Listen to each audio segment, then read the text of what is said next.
বাংলাদেশে অবস্থানরত ঘূর্ণাবর্তের জেরে ভারী বৃষ্টি দক্ষিণ 24 পরগনায় বইছে 30 থেকে 40 কিলোমিটার বেগে ঝোড়ো হাওয়া।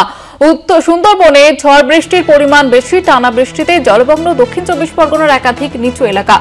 বাংলাদেশে অবস্থানরত ঘূর্ণাবর্তের জেরে দক্ষিণ 24 পরগনা এলাকায় সেখানে যে প্লাবন পরিস্থিতি তৈরি হয়েছে, বৃষ্টি হচ্ছে, সঙ্গে বইছে 30 থেকে 40 কিলোমিটার বেগে ঝোড়ো হাওয়া এবং দক্ষিণ 24 পরগনার একাধিক নিচু এলাকায় ইতিমধ্যেই জলমগ্ন পরিস্থিতি তৈরি হয়েছে। সুন্দরবনে ঝড় বৃষ্টির পরিমাণ বেশি এবং আপনাদের জানিয়ে রাখবো, বৃষ্টি তার সঙ্গে সঙ্গে 30 থেকে 40 কিলোমিটার বেগে ঝোড়ো হাওয়া বইছে।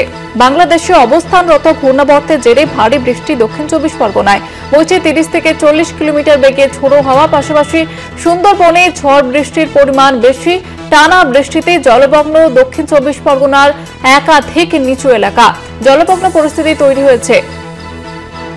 টেলিফোন লাইনে রয়েছে প্রতিনিধি কোয়েল মণ্ডল। কোয়েল, ঠিক কি পরিস্থিতি এবং নদী বাঁধগুলির জন্য কি পদক্ষেপ নেওয়া হয়েছে? ঠিক একদমই জয়িতা, দেখো একেবারেই বর্ষার বাংলা, সেখানে আবার নতুন করে ঘূর্ণাবর্তের প্রভাবে বৃষ্টি জারি রয়েছে। এই মুহূর্তে বাংলাদেশে একটি ঘূর্ণাবর্ত অবস্থান করছে। মূলত সেই ঘূর্ণাবর্তের প্রভাবে আজ এবং আগামীকাল দক্ষিণবঙ্গের মূলত যে সকল উপকূলবর্তী জেলা রয়েছে সেই জেলাগুলোতে ভারী বৃষ্টি এবং বজ্রপাতের পূর্বাভাস দিয়েছে আলিপুর আবহাওয়া দপ্তর। গতকাল রাতভর বজ্রবিদ্যুৎ সহ বৃষ্টির পর সকাল থেকেও দক্ষিণ 24 পরগনা জেলা জুড়ে বজ্রবিদ্যুৎ সহ ভারী বৃষ্টি জারি রয়েছে।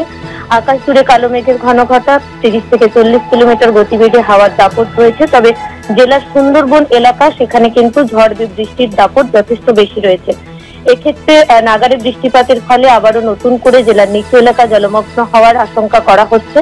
অন্যদিকে গত মাসে লাগাতার বৃষ্টিপাতের ফলে চাষের মাঠগুলো জলমগ্ন হয়ে রয়েছে। সেক্ষেত্রে নতুন করে নাগারে ভারী বৃষ্টিপাতের ফলে ধান চাষের ক্ষেত্রে ব্যাপক ক্ষতির আশঙ্কা করা হচ্ছে। অন্যদিকে একটানা বৃষ্টিপাতের জেরে মাটির যে বাঁধগুলো সেগুলো আলগা হতে শুরু করেছে। স্বাভাবিকভাবেই কোনো কোনো জায়গাতে বাঁধের ধস থেকে শুরু করে বাঁধ ভাঙন দেখা দিতে পারে। সেক্ষেত্রে সেচ দপ্তর একেবারেই সজাগ রয়েছে। সেচ দপ্তরের তরফে প্রত্যেকটি দুর্বল বাঁধের ওপর নজর রাখা হয়েছে।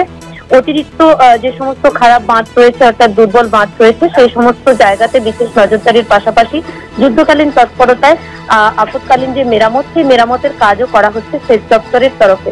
আলিপুর আবহাওয়া দপ্তর বলছে, এই ঘূর্ণাবর্তের প্রভাবে আগামীকালও দক্ষিণ 24 পরগনা জেলা জুড়ে বজ্রবিদ্যুৎ সহ ভারী বৃষ্টি জারি থাকবে। ধন্যবাদ জানাবো কোয়েল।